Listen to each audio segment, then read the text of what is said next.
How are you doing? It's great to see you again. It's very nice to see also familiar faces, which is good. That means that we've been interacting for at least 2 or 3 sessions. So great to be here. Excited to share with you the next step of the complete player. If you remember last time that we discussed this, we were analyzing what makes a complete player, and we're discussing these 6 elements, which I'll share with you in a bit. Pepe, how do I do that? Yeah, if you go down below to the screen where it says share, if you click there, it says allow participants to share within the interface. Zoom. Can you see it? Where you can see number of participants there. Got it? Yeah, got it. Perfect. So you should be able to see it there. Yeah. So you should be able to see. So we discussed this, the hardware and the software. The hardware, the physical, the technical, the tactical, the software, the mental, and the lifestyle. I think we have a couple of you that have unmuted yourself. That's great if you want to participate. But if you could hold on for a bit, that would be fantastic. So these components were the ones that we were evaluating. We wanted to see, okay, where do you stand? And so I hope that over the past week or so, it was actually a bit more than a week, you had some time to evaluate it yourself, and then also ask your coach or somebody that you trust that could help you evaluate this. So I'll first start with that part. And I remember Taylor. There you are, Taylor. Did you complete this part? How did it go? If you could share with us a bit of your experience. So, I'm a college athlete, and we have like our summer fitness packet going on, and we've also been utilizing oh my goodness, it's going to slip my mind. Another kind of mental performance online videos. Oh, I know the guy's name. Dan Abrahams. Okay. Anyways, we use like his online kind of academy format for videos. And one of them is making a training script. So every day before I go out and train, I should be reviewing the training script. I'll be honest, I don't always, but I go out, so it gives me intent before I go and put in a session, and I don't just go to say, okay, I want to knock this out. I'm going with a purpose in mind and knowing how I'm going to push myself this time versus the last time, and try and do like an extra rep or holding myself accountable. Yes. Good. And so by any chance, did you decide on one of the 6 aspects that you want to focus on? Understanding that with the team, you're practicing, you're training, you're doing this mental training system as well. But is there one thing in particular that you say, hey, I believe that I need to spend additional time on this? It's kind of tough, but I'd say confidence for me. Okay. So the mental aspect. Okay. All right. Very good. So this is a common one. Actually, I received a message yesterday asking me, well, confidence, how can we evaluate that? Because it's challenging. How do I know if I've made improvements or not? So that's something that we'll be speaking today. Anyone else that would like to share their experiences filling out the complete player? Sydney, did you have a chance to review it and get your coach or someone else to also give you their feedback? Me? Yes. Okay. Yes, Sid. Yeah, just making sure there's a lot of Sydneys in this world. So I filled it out by myself. I have not had a coach fill it out for me yet. For me, I want to focus more on like the physical stuff, so getting faster and stronger, and I'm currently working on that a lot. Okay. So yeah. All right. So is this something that you've also received any feedbacks from someone else that could say, oh, yes, we can see that would help you? Yes. Yeah, for sure. All right. Perfect. All right. Very good. So thanks for sharing. So we'll continue. So now the whole idea is, now that you've decided or have evaluated, is that you could pick two that you can start working on. So, and why two? Obviously, it'd be great to improve all of them. All of them are important, but if we want to improve all of them at the same time, most likely we won't make as much progress. So it's important that you decide to focus on two. You can focus on one, but maximum two. I wouldn't say that you should focus on more than two, because once you start focusing on more than two, then this becomes complicated. So as Taylor was mentioning as well, and Sydney, it was like, okay, well, I'm going to focus on the mental, which is confidence. Oh, nice, somebody's dribbling there. I'm not sure why is that. So, so one was confidence, which is mental, and the other one was physical. Yes. So now it's important that we say, okay, if I'm going to pick these two, what's next? What do I work on next?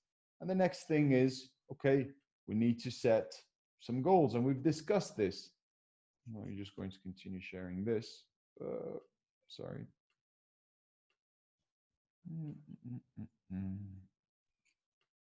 So now that you've picked two, so we're going to, and if you remember this, final goals and performance goals. So final goals are those that you don't control, but you can influence. And performance goals are the ones that you do control, and those are your actions. So this is very, very important, because if you're a forward and you say, well, I want to score more goals, or Sydney says, look, I want to get faster, we need to make sure that we know what that is. So we need to include something that's measurable and an expiration date, or a date where we're going to evaluate this. But we don't control it, right? If we did control it, we would get it. So this is something that I work on a lot with many of the players, because although all of us want to win, all of us want to be faster, more confident, score more goals, or save more goals, these are things that we don't control entirely. We can influence only. So what we have to measure, most importantly, are performance goals, those things that we do control, because all of this is going to affect tremendously your performance on a daily basis. So the performance goals are the ones that you do control, but it's very important that you decide what you do, how many you do, and when you will do this. So I'll show you an example. So example number one, let's say somebody wants to improve the technical side of things. Yes. So we would say, okay, score 10 goals by the end of the season. Now you would say, well, which would be that date? You can pick that date, but it's important that it's measurable. So notice 10 goals. It's not scoring more goals. So in the case of Sydney, if she's working on her speed, we need to include something that's measurable. How can we measure that? So is it a 10 or a 15-foot dash? We need to know something specific that we're working towards, because if we don't include a number, then we don't know if we've really improved or not, right? But the other thing that we need to focus on is the performance goal. And this is how are you going to practice every single day or during the week that's going to influence your final goal. Yes? So example number two, mental, increase my enjoyment. So this is something that you would say, well, enjoyment, why should I focus on this? Well, I would say the first thing is that if you are not enjoying the game, this is going to affect your performance. So you would say, well, enjoyment isn't something that we measure. Okay, so we need to find a way to measure it. So in the case of somebody that says, look, my enjoyment level is 6. Okay, let's see if we can take it to 7 or 8. That's the goal. So what are the things that we can control? Number one, I will write my manifesto of why I enjoy playing soccer. So this is very similar to what Taylor was mentioning. Okay, I need to write or to read my script, right? Pre-practice or pre-game. But this is a reminder. Okay, why am I doing this? What are the things that I enjoy about it? Performance goal number 2. I will pick a song that makes me smile and puts me in a good mood. So this is something that's going to activate, in a sense, your superhero, let's say the person that you want to be, so that you can start performing at a better level. Performance goal number 3, I will create a daily mood calendar. So now you start saying, well, Monday, it was a 7. Tuesday was a 9. Wednesday was a 7 again. So now at least you can start seeing if you're making progress or not. Performance goal number 4, before every practice, I will read my manifesto and listen to my pre-practice song. So now we're just including everything, all these different things that you will be doing. So this is just a simple way, but the whole idea is that once you're focusing on something that you want to improve, is that you have specific things that you're going to do that are going to influence that. So I'll open this to questions, because this is something, the other thing that I would like to mention is mental toughness isn't something we talk about. Mental toughness isn't something that we study. Mental toughness is something that we have to put into practice. That's the only way. You could know everything. You could have all the information, but if you don't put it into practice, that's it. So as we can see, the number of people that have been signing up, we always get at least 100. But then who shows up? Half or even less. So many times when we have information here, we say, oh, I already know that. But no, that's not the case. This is something we need to put into practice. So I want to open this so we can have discussions with you guys and we can start answering questions. So anything that you would like to add, David, there? No, I think, you know, what you've said, it's all about organization, Pepe, isn't it? Yes. And taking the time to do that. And I hammer our players about this because it amazes me how many players just go out and train. Yes. And there's no preparation there. Yes. And, you know, the frustrating thing about that is that they'll only reach 60% of their potential. Yes. Where if they would just have taken 10 minutes that day, yes, to just, and this is, I'm talking more from a technical training, but it's exactly the same with the mental training, right? yes, Taking those 10 minutes to commit something to paper or on the notes app on their phone, and they'll see themselves skyrocket. And it's very much they have to take that step. yes, and I think fear holds people back from doing that, because then if they don't do it perfectly, or if they don't go out and they wrote it and they didn't do it, the guilt kicks in. yes, Right? But me personally, I have to have a destination. yes, I have to. Otherwise, and this is like more business wise. yes, If I don't have a destination, and workout wise, right? So with me, it's funny. If I have something to look forward to, I will get shredded. yes, Right. yes. So like last year, like my friend Juan and all his friends came over from Mexico and we went to Vegas. Yes. So like I had like 12 weeks and I was like, I'm getting shredded for Vegas. But if I didn't have that destination, I'd have been in decent shape. But I wouldn't have been organized, and I would have just got up and I would have gone to the gym and walked around doing some arms or whatever. But because I have that destination, and business wise, it's the same thing. Like my end point right now is that I want to get 5,000 people on the app. Yes. And, you know, so then I have something to work toward. And it's the same with this.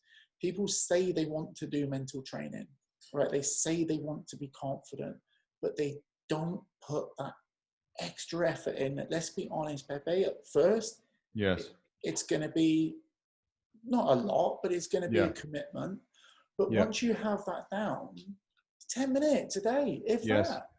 Yes. So I got a bit passionate then. No, that's very helpful, and I agree. So something that I would like to add that you just said of why it's important to have a goal. So there's a big debate in the mental side of things. Should we set goals or not? Do they add a lot of pressure to us? But there's something very important. As human beings, we're wired to always focus on something. So if you pay attention to your eyes, our eyes, they have color parts, and then there's the white part, right? So do you know the reason why it's this? Is because for us as human beings, we need to see someone else's eyes so we can see where they're going and we can start reading them and know if we can trust them or not, what they're saying, where they're seeing. If we didn't have the white part of the eyes, then it would be very hard for us to really read someone. So that's one way that we could say that as human beings, we always need something to focus on so we can receive information to say, okay, oh, I can see this, I'm going this way. But the other thing that I would add is that if you jump on a car or in a car or you're going with someone and I were to ask you, hey, where are you going? You're like, I don't know. So yeah, tell me. So imagine you grab an Uber and the Uber driver says, where are you going? And you're like, I don't know, wherever you want to take me. Well, you'll end up most likely somewhere that you don't want to be. So it is important to decide where we're going. Now, life might take us in different ways, but these things are important. So that's why setting goals, or at least having an idea of where you're going, but then dividing between performance goals, the ones that you control, and final goals, that's also very important. Because if you really focus on the performance goals, the things that you can control, at least you can say after a week, I did everything that I could, or I did 70% of the things that I said I was going to do. So we have a couple of questions. Yes, I am going to email this to you guys. You will get it in an email as well. So I have a question of taking days off. Anyone that has questions regarding that? Should I rest or not? How often should I rest? Do I need to take days off in terms of helping me perform better? And I would say yes, yes, yes. 100%. Days off are many times seen like I'm not doing anything, but a day off is a day of practice as well. You have to see it that way. So if you're deciding, okay, I'm going to rest, that's part of your training. So a muscle, and some of you guys know this, a muscle grows with stress, but then with resting. When you're resting, that's when it grows. If you don't rest the muscle, it won't grow. It's the same with you. You're stressing yourself, you're putting yourself pressure, and then you're resting, and that's where you grow. That's where we take perspective. And in terms of our mental side of things, it's when we're sleeping, when really we're learning and we're wiring things up. That's the moment. So that's why resting is very important for you guys. So if there's a part of you that's like, oh, I don't know, I don't want to rest because I want to outperform my competition, I just don't feel good with it. It's important that you see it resting as a day of training as well. You're just doing something different, and that's going to allow you to improve as well.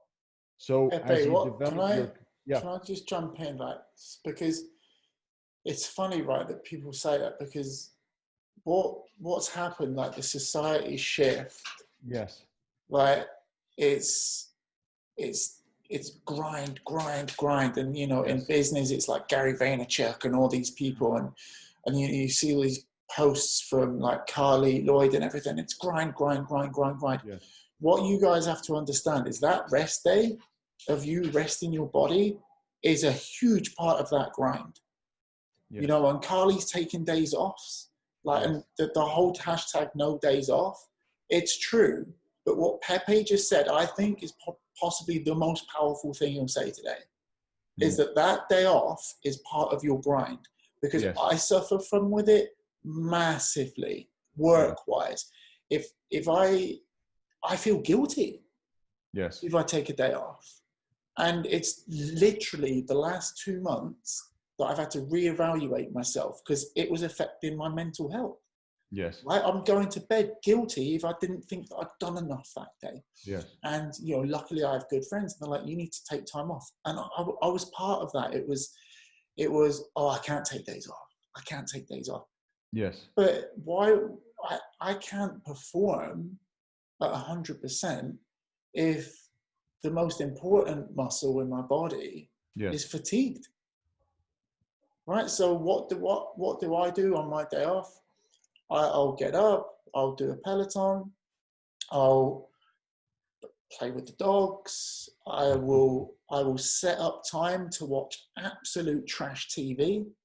Right, I'll be watching Love Island. I've just started the Australia. I've just started Love Island Australia. It's really good. I've discovered I've got a very good Australian accent, and you know what that does. It's my mind is not really working. Yes. And it just allows me to relax. Right, yes. And that is so important.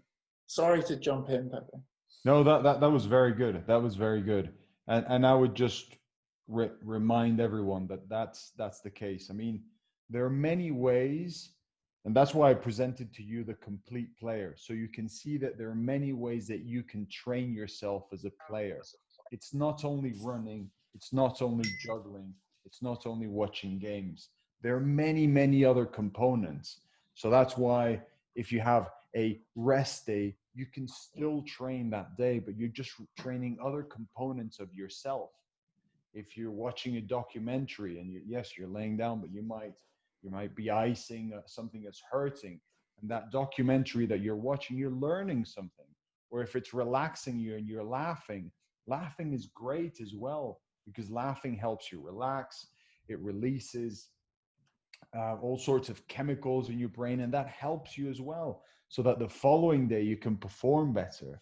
So there are many different things that you can do to improve as a player. And even if you're injured, just look at the 6 components of the complete player and say, wow, okay, what can I work on now? Because you might be saying, well, if I'm sitting outside the field and I can't do what my teammates are doing, you're training something that most of them aren't training. And that could be the tactical side of things, because now you can understand, okay, what's my coach asking from each player? What's my position being requested?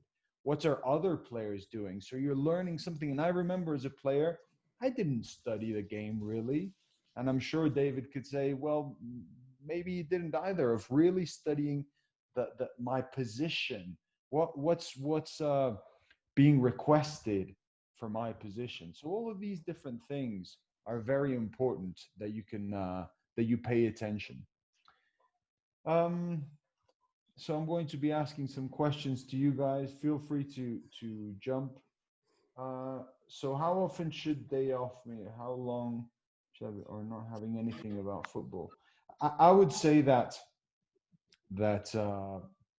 just, this is a different question. It was sent in private. How many days off should I take? I believe you should really focus a lot on what your coaches are telling you, specifically for your age range. There are many different things, but at least 1 day off, at least, at a minimum. Because if you're not taking a day off during the week, as I said, this is going to overstress you physically and mentally. And this, in the end, the negative consequences are going to be higher. So once again, remember, resting is also part of your training. Some of you, I can see your faces, so I'll ask you some questions. Emily, yes. I can see you there. How are you, Emily? Yeah. How are you doing? I'm good. What is this? Good. Do you have any questions? Is this helping you? Yes, this is helping me. Yes? How is it helping you the most, if you wouldn't mind sharing? Some days I feel like I shouldn't take a break because it's teaching me more, and now that I'm learning that it can help me grow more to take a break. Yes, good. I take a break, because I run 5Ks every day with my dad, and I don't like taking breaks from running. Okay. And so I'll take a break and I'll ride my bike while he's running. So it's not really taking the breaks. Now I'm learning that I should take more breaks. Yes. To help me grow. Good. Yes, exactly. That's important. Now, Something else that I would add, thank you, Emily. Thanks for sharing. Something that I would add as well is that remember that your main competition is with yourself, and that you can say, am I better now than when I woke up? Am I better now than yesterday? And many times resting makes you better. So, and you might be resting physically, but you can be training other aspects, as I mentioned. This is very important. And why then do we focus on the performance goals, the ones that we can control? Because you can measure that. You can say, well, yesterday I didn't do that, but today I did do it. And that is part of my improvement. I think we have another question. So I have another question of day off. This seems to be a topic, David. If I'm going to read it, if I take a day off, is it okay to do a little bit of football, like an hour or so? I mean, I would say once again, depending on how much you're training, on the training load, in my opinion, if it's your day off and you're doing something physical and your legs start to be heavy or they're hurting, you might be overdoing it. In my opinion, a day off is a day off. You might be walking. You can focus on stretching. You can focus on other things that you are not training during the week. Yeah, so again, it's about not getting obsessed with this grind culture, or it's about understanding what this grind culture is. Because at the end of the day, like, you know, when you grind and you grind and you grind, what happens to the thing that you're grinding? It disappears. Yes. Right. And you don't want yourself to disappear. So, you know, a day off is a day off. Now, I did see someone say, like, you know, well, analysis of football, like game analysis. And honestly, like, watching football for me has never been any sort of chore. Right. I've always loved watching football. And so for me, I'm even, and I don't like to admit this, but I'll even watch Bundesliga right now. I know. Like, I think what everybody's discovered is that Bundesliga is terrible. Like, I've been saying it for years. There's like 3 teams. But no, I'm kidding. Like, every professional player is amazing. But, you know, I watch Bundesliga. Like, I love watching Liga MX, and obviously Premier League. So, you know, but don't think that when you're watching football, don't think that that's a chore as well. Like, oh, I've got to analyze everything. And it's funny because Pepe said, like, you know, we didn't really analyze it, and it's right? Because the funny thing about that is that we watched so much football, and, you know, in England we have match of the day on Saturday nights, so it's basically highlights of all the games. But unknowingly, like subconsciously, that's how I learned tactics, right? So my coaches never taught me the 4-4-2, the 3-4-3, the 3-5-2. They never taught that to me. It was like, Dave, we're playing 3-5-2 today. You're going to be on the right. Okay. Dave, we go in centre back. I'm like, I'm terrible at centre back. Like, so you know how to play it because you just knew. And, you know, when you do watch football and when you get into it, when you're like, you really love it, and you'll watch any football that's on, which is kind of like what most of us are, even Bundesliga, right? You just watch it and you learn things subconsciously. Savage said, if I'm hurt but can still play, do I do what I can do or rest? You rest until you're 100%. You cannot be 110%. Only 100% exists. So when a coach looks at you and says, I want you to give 110%, roll your eyes. It's impossible to give 110%. That number doesn't exist. It's 100%.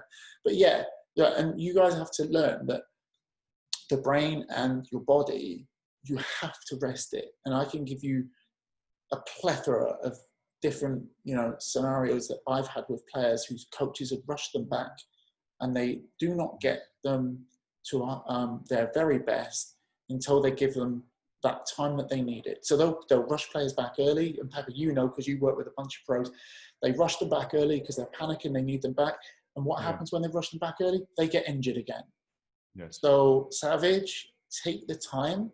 Don't feel guilty about not training. Watch some football, analyze some football, right? Yeah. Go through Pepe's 10-day challenge again, but don't feel guilty. Yes, and that's, I'll use an example because it helps a lot as well to find perspective in terms of the pressure that you could be feeling externally.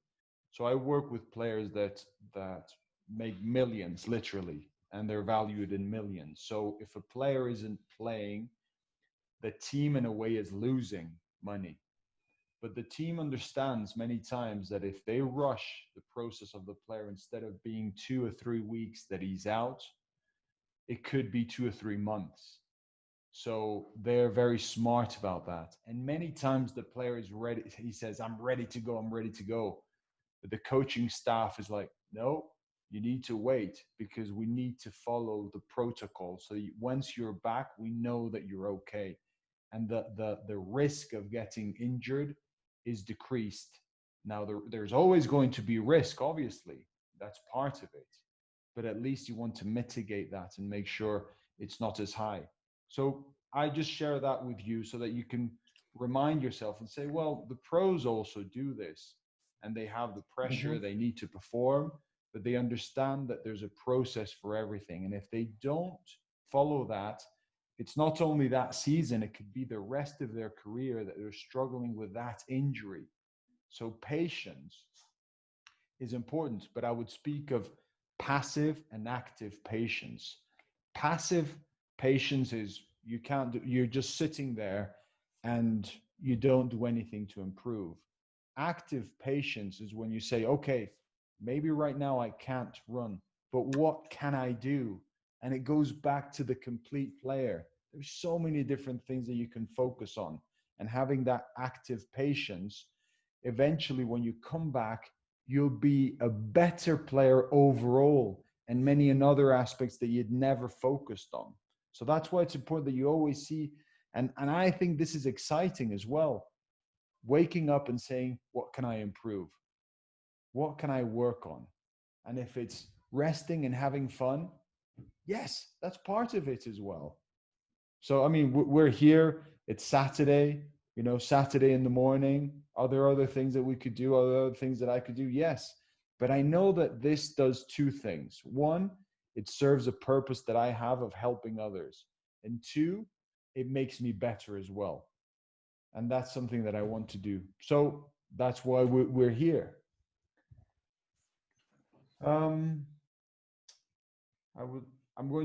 There's another question here. I would like you to talk about agents and finding professional opportunities in the country or outside. Okay, well, I think that this can be discussed in many different ways. I do believe that it's important always to have somebody that you can learn from, somebody that's ahead of you in the curve. So sometimes this could be a family member, it could be a coach, it can be a teammate. And as you're going in the professional area, they're agents or they're people that say, hey, they can guide you. The important thing here is that whoever you're working with, that they truly represent your values as a human being, as a person, and they understand exactly where you want to go. Because if they don't know that, then it's going to be hard. But the other thing, and we've discussed this, is that your goal, in my opinion, as a player, although it's great to focus on being a professional player in Europe or whatever, is making sure that you just take yourself to the next step. Making sure that you take yourself to the next step and then to the following one. Because if your head is all the time thinking 10 steps ahead, and even if you're making improvements, you might be like, oh yeah, but I'm not there yet. So we want to focus on the progress that we're making and not always what we're missing out or the things that we don't have. That's very important. So even if you're in a team and you say, well, you're on the bench, you should focus on at least increasing the number of minutes that you're playing. That should be the next thing. And then take it from there, and then take it from there. And that way you can make sure that your goal is clearer. It's something that you can see, it's tangible, and that it's reachable. But many times players have these crazy goals of professional, I need an agent and so forth. You might need one, but just focus on the next step and who's that person. If somebody can help you, take you to that next step. I always think, Pepe, as well, like we kind of have that obsession with agents and getting noticed. And I've always thought, if you're good enough, yes, someone's going to notice you. Yes. Right. Pretty much no matter where you are, like the scouting networks are deep, you know? So I feel like you'll be approached. And there's like MLS do tryouts and stuff. Yes. And they can help you sometimes. They definitely have access to, they know people. We have to always remember that all of us as human beings, we like to work with people that we know, that we trust, and that we know they can do the job, always. So that's why in one of the areas of the complete player is within leadership, is the relationships that you have in the industry. And many players, even if you're young, they forget that the coach is also a person that's in the industry. And although you don't have to be best friends, but it's important that you always show respect. Always show respect, because that's going to take you a long way. And you might not agree on many things, but there's been many, many cases where a player was disrespectful to a coach or an assistant coach or somebody, and then 5 years down the line, they meet again and they're like, oh, I shouldn't have said that. And then they've burned a bridge. That doesn't mean that you have to be agreeable with everyone. It doesn't mean that, but that you remember that the world of soccer is also a world of relationships, and you have to really manage those things properly. That's very important. Any questions specific with goals or with the mental side of things? Somebody that would like to discuss or have a question as to. Guys, now is the time to ask it, because this is the last session that we're doing. So if you are any questions with the program as well? Yeah, like if you're embarrassed, we won't mention your name. Who's been doing the exercises of breathing? Okay, we have 2. Sid, have you not been doing the exercises for breathing? Yeah. So, yeah, box breathing. Yeah. So I would like to speak about breathing, because this is an exercise that, once again, it can be boring and it's not very, I would call it sexy. It's like, oh, it's not very interesting. But breathing, what it does is that there are many different exercises that you could do with breathing, but what we want to do is to train our attention. Because remember, where your attention goes, your emotion goes. And where your emotion goes, your actions will go. So if your attention is going somewhere where it's not helping you, maybe if you're going in the future, as we discussed, or in the past, and you start getting anxious about something, or your thoughts are taking you somewhere that it doesn't help you, then what we need to do is to regroup our thoughts. And breathing, what it does, it trains your attention. So you might be doing the breathing exercise and then you realize you're somewhere else. That's okay. But once you notice that, you want to come back to the breathing. So actually, let's do this exercise right now, just so we can train it. And I'll guide you. For those that haven't done it, don't worry, it's very simple. I'll be guiding you, and it's called box breathing. If you think that this is only an exercise that, what would you say, not mentally tough people do, this is the exact breathing exercise that Navy SEALs do. So I think that that's a group that's quite mentally tough. So the box breathing exercise goes like this. We're going to inhale through the nose. And while you're inhaling, there are 2 ways to inhale, and most people do it wrong. When they inhale, they just fill the upper part of their lungs. But we don't want to do that. We want to make sure that we fill all of our lungs. And how do we know that? Well, imagine as if you were filling up your stomach as well with air. You're not doing that, but what you're doing is you're filling up the bottom part as well of your lungs. So when we're going to inhale, we're going to, so make sure that you're filling up the bottom part, and then as you go, it will keep going up. Yes, so we're going to inhale through the nose, and then we're going to hold. Yes, for the same amount of time it took us to inhale. And so that's why it's called box breathing. We inhale, then we hold, and then we exhale through the nose. Yes? So we're going to exhale through the nose, and then we're going to hold again. And that's where it's going to feel a bit weird, because breathing is an automatic thing. So eventually, once you exhale, you're used to inhaling again. So what you're saying to your body is, I'm in charge right now. I'm deciding. So it's going to be feeling a bit weird. But exactly that sensation is the one that you'll be feeling when your attention is going somewhere else and you're training that part of your brain. Yes? So the other thing that I recommend is that you close your eyes. But the idea of closing our eyes is just so we avoid distractions, because once you're seeing things, it can take you different places. Yes? So your back, I would say do it sitting down, not rigid, but straight. Because if you're going like this, then you'll fall asleep, and we don't want that. Yes? So I'll be guiding you for a bit. We'll just do a couple of rounds, and then I'll come back. Yes? So let's close our eyes. We're going to inhale through the nose. Hold. Exhale through the nose.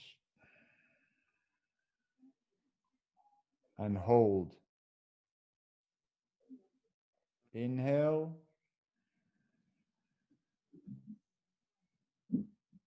Hold. Exhale.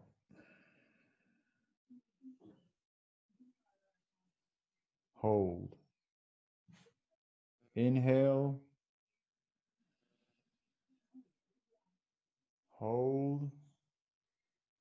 Exhale. Hold. One more time. Inhale. Fill those lungs. Hold. Exhale. Remember, through the nose. Hold. Okay, very good. Open your eyes. So that was very short. I recommend that you start with 1 or 2 minutes and then increase from there to 5, 10 minutes. Depends how far you want to take it. But this is an exercise that will help you in many, many different ways. There are many breathing exercises. This is just one of many that we could do. But at least if you incorporate one of these exercises, it's going to help you in so many different ways beyond just confidence, beyond being mentally tough. It's going to help you train your attention. And this is going to help you perform better on the field, off the field, concentrate, focus in other areas besides the game of soccer.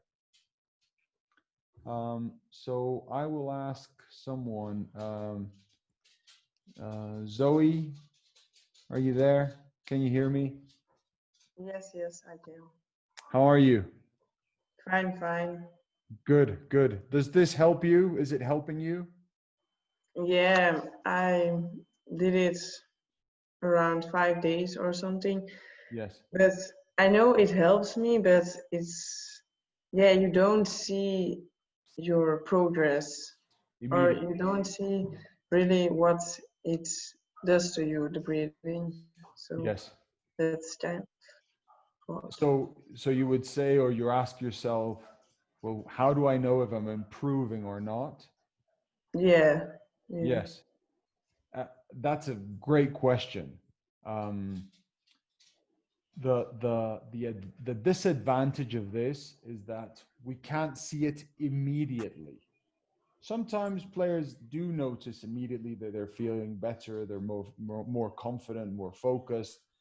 But this is a program, and not only this one, but you should see mental toughness and the training of your mind as something that you will do the rest of your life, but with the enjoyment of that.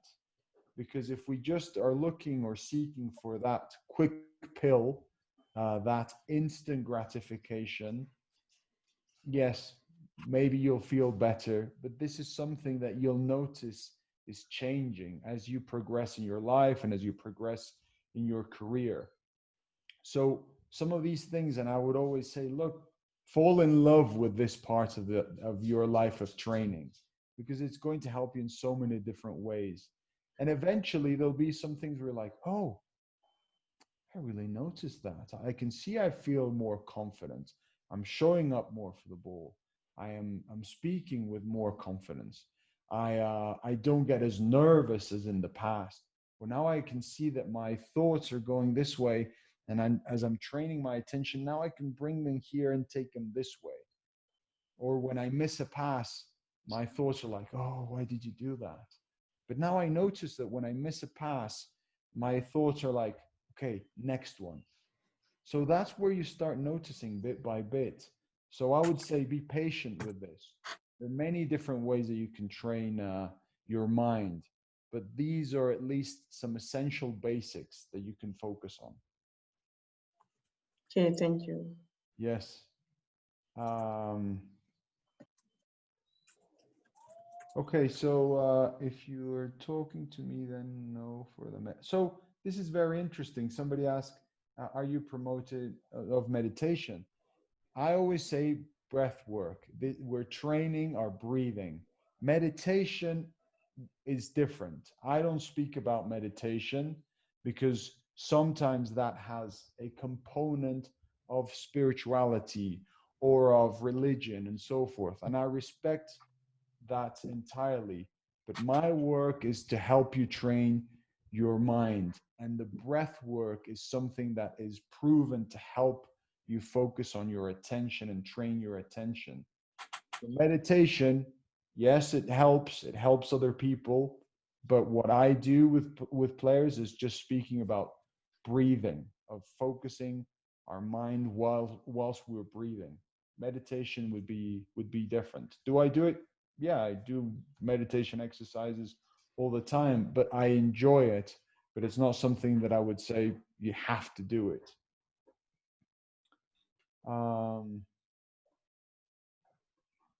Any other questions related to feel okay? Is the breathing supposed to feel like it's just in your chest while you inhale? Yes, for the most part. I mean, you're inhaling and you're filling your lungs, so you would feel it in your chest, but you might feel it on the bottom part as well, around here, because here they are, and you could feel it in your stomach as well. And as I said, it might feel that you're filling your stomach, but what you're really doing is you're filling your lungs, the bottom part of your lungs. Anyone else? Any other question?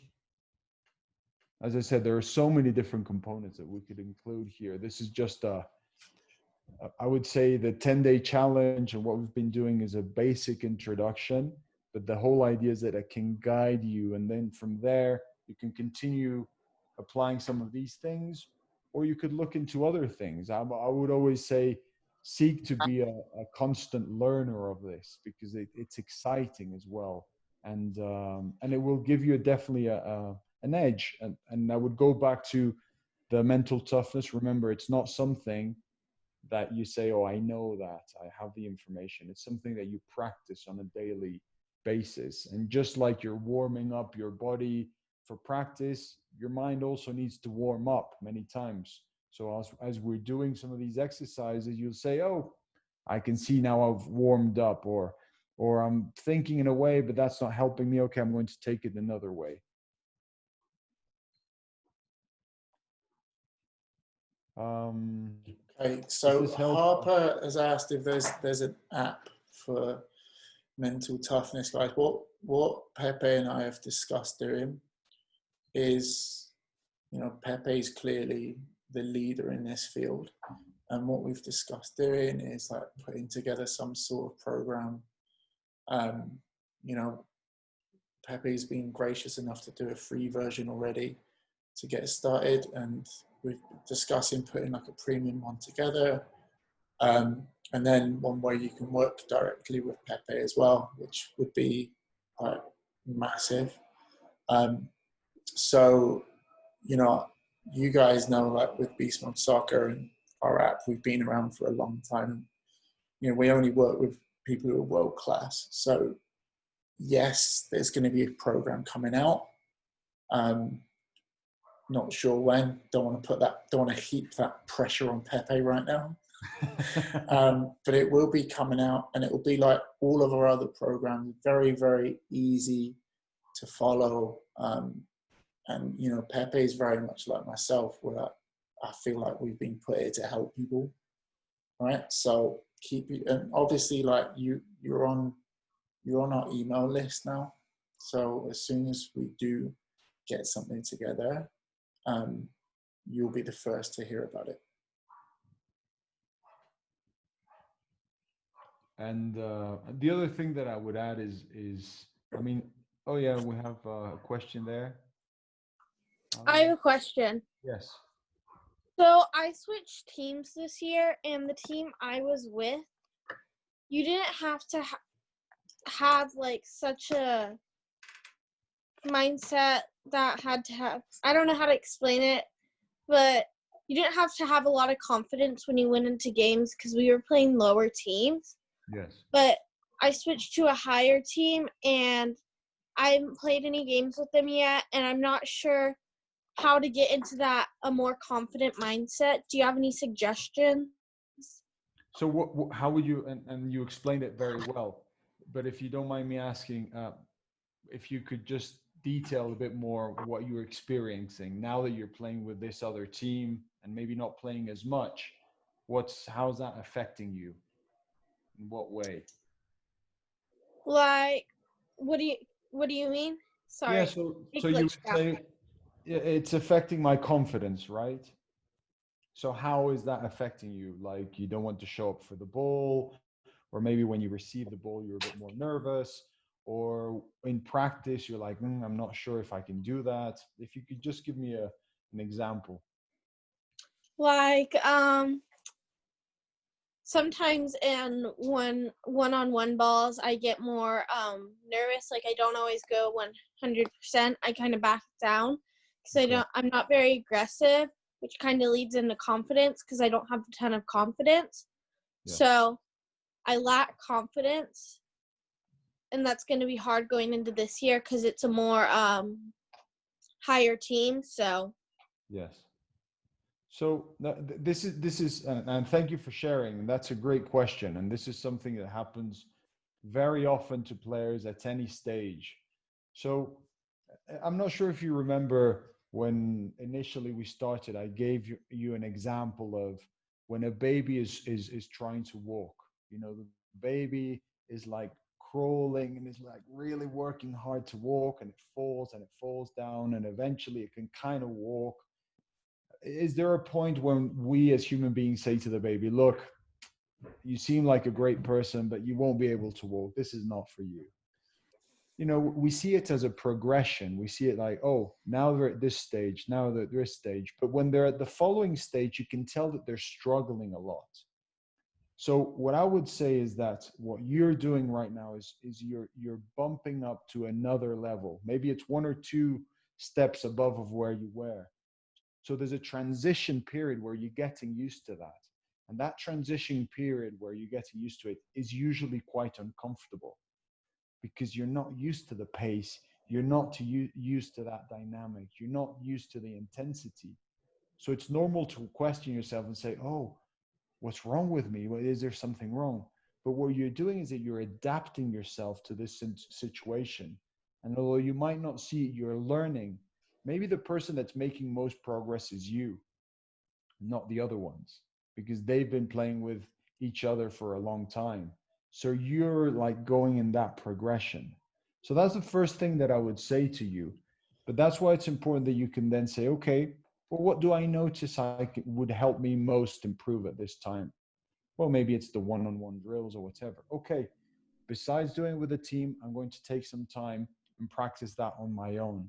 But work on those specific things that you see that will take you to that next level that you're missing. Now, the final thing that I would say is that, in my opinion, I think you have a lot of confidence. Like you do. You're asking this question and everything, and say you have confidence. Can you improve confidence? Yes. Remember, confidence isn't something that we have or we don't have. See it as a battery. And maybe at another level, it was completely full. And maybe now it's 60%. You're like, okay, now I'm working towards filling it up. So see it as, in my opinion, as a challenge, but just you opening up and asking the question, that speaks highly of you and your confidence and the person that you are and that you want to keep improving.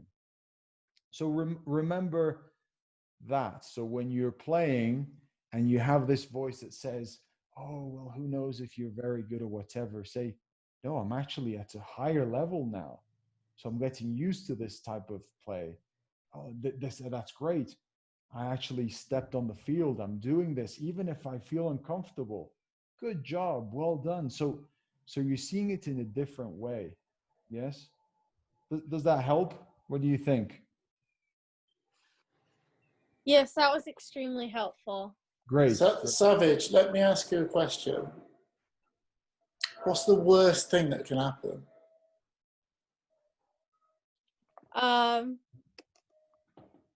I mess up on that one.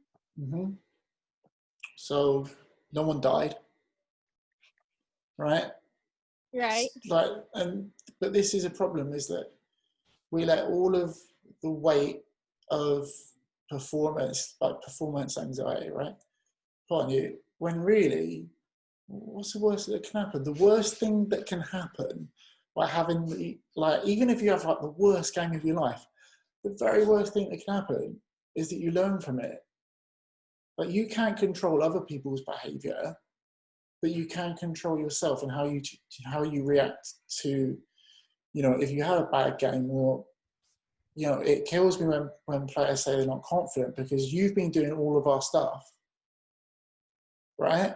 And like Pepe said, like, you've just put it out there and been vulnerable. Vulnerability is confidence, right? So you've got to figure out a way to turn that around, and you've got to almost like believe that just by like this step, you're confident now, and nothing bad's going to happen if you mess up on a soccer field. We've got to stop having this mindset. Like, well, when I play, I mess up all the time. Do I care? Yeah, I do care, but I fix it. In my head, I'll make a mistake. I'm like, all right, why did I do that? Boom, boom, boom, done. So, forgotten. And let me just jump there, David, as well. It's important that we pay attention to our words. So why would we use mess up as a word when you're learning, when you go to practice? Mm-hmm. And the word practice is learn. So there's this idea that we should get it right. If we got it right immediately, then we wouldn't need to practice. You wouldn't be human. So even professionals are learning. So maybe some of the drills that you're doing, you've never done them, or they're at a different speed. So what you're doing is learning. So messing up, in my opinion, is when you intentionally do something so it doesn't go right. And in my opinion, that's not your intention. Your intention is to do it right. But when you step on a field, and especially at your age, it should be, I'm learning. How much did I learn this time? And the only way that we can learn is by understanding how it's not done. And then we get to a point like, oh, now I understand how it's done. So once again, that's being the active patience. Okay, now I'm understanding. And now it's, okay, now the next level and the next level. So that's very important that you guys can remind yourselves that you're learning it. At your ages, you're learning. And even when you think you've got it, you're still learning. You're still learning. And be cautious with the words that you're using, because messing up is when somebody does something and they intentionally want to do it the wrong way, and it's not your intention. Okay, so guys, we're going to wrap it up, but I just wanted to personally thank you all for coming on and following along. The last few weeks, it's been awesome. Excuse me? Hola, Juan, unmute yourself. Yeah. I would like to know if there's any book or recommendation, of course, that you would recommend for toughness, for life, for soccer.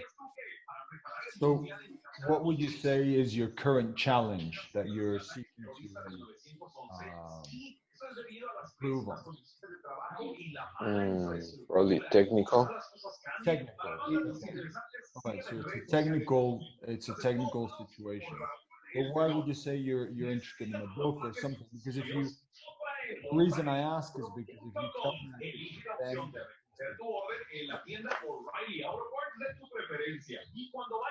Sorry, I didn't hear the end. Yeah, so you said you want to improve your technical. Is there something that in your confidence that you want to improve, or something specific you want to Yeah, also that when I make a mistake, is what you were talking about. That when I make a mistake, I put my head down. Okay. All right. That's a great example. So I'm going to use another analogy. So let's say that you're making a mistake and you put your head down. What do you start thinking after that, Juan?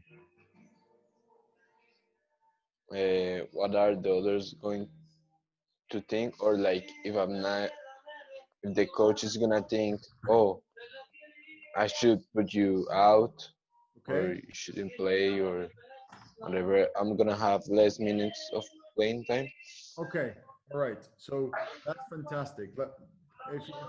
Can you see this, Juan? Everybody Yeah. can see this, yeah? All right. So let's say that you have this situation, it's a negative situation that you're calling a mistake. Yes? It's just one thing. But then what happens internally? Our mind starts going in spirals, and it starts going downwards. Oh, what's my coach going to think? Oh, it's not my day. Oh, it's not my week. It's not my month. Oh, I shouldn't be playing in this team. And see how it's going in spirals, but just one thing happens. Yes? So when the whole idea is that when you can train your attention is that you can say, hey, that was just one isolated thing. That does not represent what I am as a person and my intention of what I'm doing. Yes? Yeah. So immediately, the whole idea is that you can catch yourself. And at one point, you'll catch yourself here, and your spiral is going down. But the whole idea is that you keep improving, and eventually, you can catch it very quickly and say, okay, that's done. Which is the most important play in the game of soccer? The one that's happening right now. Because the one that's it, it's done. So we want to avoid going down in spirals. Yes. Sometimes it happens scattered. We miss a ball and it's like, oh, and in school I'm not doing well. Oh, and my friends. So you start taking it to other areas of your life. Yeah, that happens. Okay, so it's scattered. So now you notice that one thing that happened, that's an isolated thing. Now you're taking it to other areas. So that's the mind trap. That has nothing to do with one. That's just how your mind is operating. So that's why when we're training our attention, you can say, hey, no, you're not going in the right direction. Bring it back. Yeah. That makes sense, Juan. Yeah. So your goal, in my opinion, would be to start with the breathing exercises. Do it every single day, because that's going to help you train your attention. But the other one is that you can log what you're learning as a player. So when something doesn't go your way, just write it down and say, what does this really mean? So in the past, it could have meant, well, I missed the ball. I'm not a good player. I'm not good enough. My coach is going to take me out. Oh, and by the way, school is not going as I wanted. Oh, and by the way, my friends, and then you're taking it other places. But you, by writing it, you say, what does this really mean? And you're training yourself to say, well, it doesn't mean all of that. Yeah, that is just a part of my life. Exactly. It's just an isolated thing. And that you could say, well, I'm learning. How old are you, Juan? 17. 17. You're still learning. And even if Yep. you're 40, 50, we're always learning. Yeah, that's true. Thank you. So, and I can tell you, Juan, when I'm working with a professional player, players that have played World Cups, this happens to them as well. So at least you could say you're the same as those players as well, because you're human. They have those same thoughts.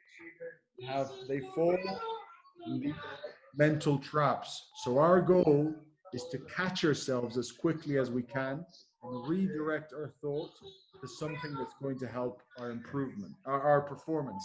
And the other thing, Juan, now when you're practicing, practice 2 times, 2 different ways. And if it's in the passing, you're passing the ball, goes well.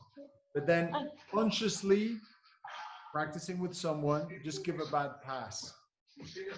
Yes? And when you give that bad pass, you're going to stand straight.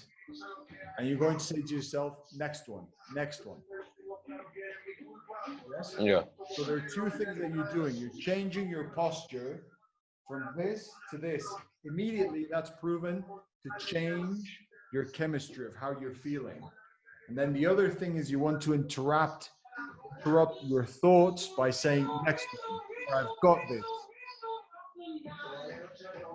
Yeah. Those 2 things. So now you're consciously practicing that. So while during a game it happens, it immediately triggers. Stand straight. I've got this. I've got this. Next one. Next one. So you're not allowing yourself to fall in that mental trap. Awesome. Yeah. Yeah? Yeah. Perfect. Thank you very Does that much. help everyone else as well? I mean, it happens to all of us. Yeah, it does. Pepe, where can people purchase Cero Excuses merchandise? We actually don't sell it. Pepe, ¿por qué? Well, because this is something that I believe that this type of T-shirt is something that you earn and not that you buy. Well played. We give it to our clients. When I'm working with them, I send them gifts and I say, you've earned this. So that's just something that I think about. That guys, just so you know, I do have a T-shirt, but I had to steal it. Yeah, I had to steal it because Pepe and I have got a lot of mutual friends, and I had to steal it off a mutual friend. But you've earned it. You've earned it. But who knows? Who knows? When we do these programs, maybe we'll do some stuff. Yes. Last thing that I would like, it would really mean a lot to me, is that, and I'll send you guys an email, and not only to me, to David, but everything. It would be great if you could just let us know if this helped you and how it helped you. That would be something that we would really appreciate. And even if it didn't help you, please let us know, because that way I can make sure that we can improve it, or that we fill that question that you might have. That would be something that would mean a lot to me and to David as well, because I'm always seeking to improve, and I never think that I know everything. So I want to make sure that if this is helping you, how it helped you, and if there's something that you think that could help you even more, let me know. Okay. All right, guys. So we'll wrap it up. Thank you for everybody for coming on. I know that you're all in a lot of different places in the world, it blows my mind, honestly. So thank you for coming on. So I know a lot of you are in states now where it's all opening up again, right? It's not, we're in California. They've opened gyms today, but apparently opening gyms is safer than opening a soccer field. I don't know. I'm not a politician. I don't, you know. But what I would really like is for you guys to take everything you've learned from this and run with it. Please, please do not just put it on the side and forget about it and think, okay, like we're back in training now. You know, I'm going to focus on that. You could be the best player in the world and you will be trash on the field if you do not have the right mindset. And we all know those practice superstars, okay, who are fantastic around people they know, but when it comes to games, they get swallowed up by their own mind. Don't be that player. Be that player that, you know, you've got, and I don't like using the word confidence because I feel it's such a weak word and it's such a broad word, but be that player who has belief in your ability and belief how you got that ability, which is you did the work. Okay? Pepe, do you want to wrap something up? You've muted yourself, Pepe. Hang on. Yeah, sorry. There you go. No, that for me, I mean, this has been great. I hope that you guys enjoyed it. It's something that, as I said, it means a lot to me. That's why I wanted to do it with David as well, just to help more players. That's part of my passion as well. I see that this is, I mean, very important. I work, as I said, a lot more with players that are pro level, playing with their national team and everything. But I see that there's a big lack in their mental toughness or their awareness of how to train their minds. That's why I think that it's important to train and help younger players so that as you develop, you can have these skills as a player and also as a human being, because I always say first you're a human being, a person, and then you're a player. And those are two components that I always focus on when I'm working with someone. And then we incorporate the rest, the other areas as well. So I really hope this helped you guys. Okay, guys. So I'll see you on Instagram. I'm going to put this on YouTube later on. So if you want to rewatch it, and I'm going to leave the other ones up for like another week. But if you need anything, reach out to Pepe and myself. Yes. Okay, guys. Thank you very much. Adios. Thank you. Thank you Bye. so much. Thank you so much.